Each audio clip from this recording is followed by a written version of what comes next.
Hello guys, this is Burbank here and welcome back to another video, and today I accidentally stumbled upon something which I thought was kind of funny.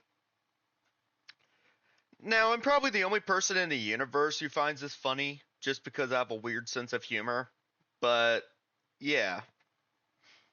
So, I was just doing what I usually do, like the average nerd. I was looking up the masses of the moons of the solar system, and I came across something really interesting.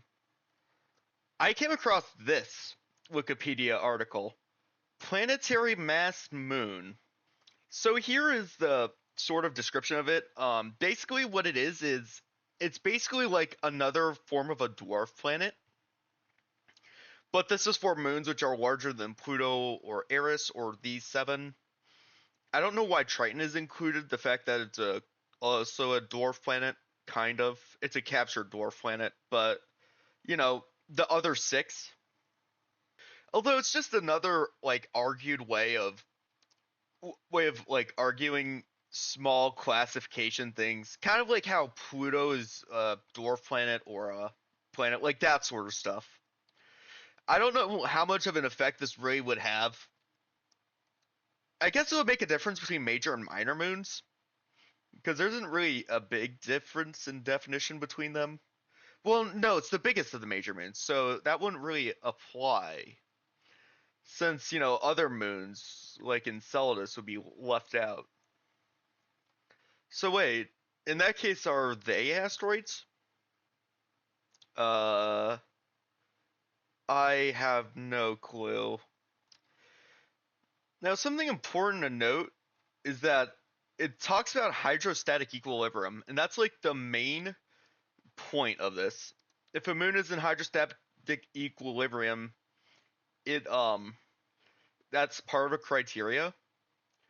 Now, what is hydrostatic equilibrium? Well, that's basically it being round. So basically all of the round moons. So yeah, these moons are the Earth, our moon, Luna, the four Galilean moons, Titan, and Triton. All of these moons are really fascinating in their own ways. Personally, I love all of them. I can't choose a favorite, really. The moon and Callisto are just really fascinating for their dead topography. Triton is just Triton. Titan, obviously, for its atmosphere. Ganymede for its size and also its ocean. Io because volcanism, and Europa because of the subsurface ocean. But yeah, all of these moons are like really fascinating, I think, in their own ways.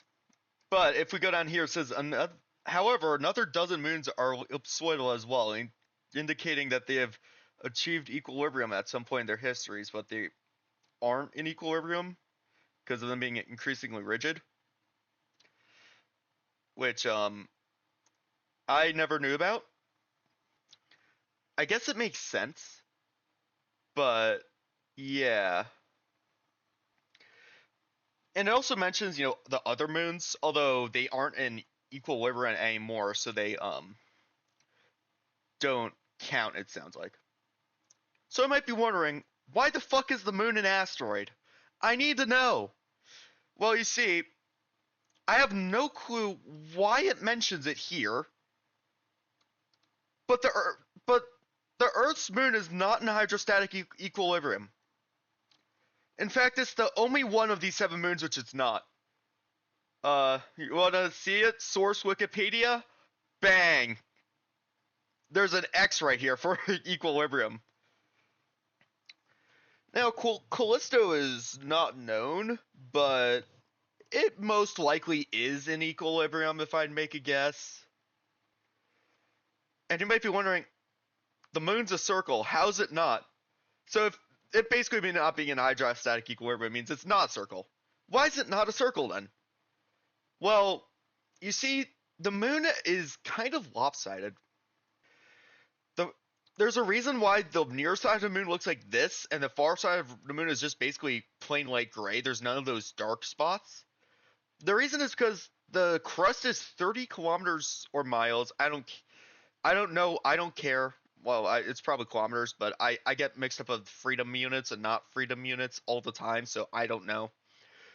Thicker than the near side, and that's why there's that distinction. But you might be wondering, how did that get there?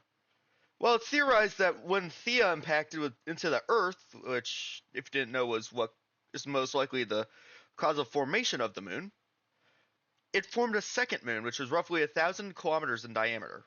And then eventually it slowly mushed to the far side of the moon, of the first one, as the moon expanded, since the second one formed further out, and as the much larger one moved away from the Earth, it destabilized it and it mushed.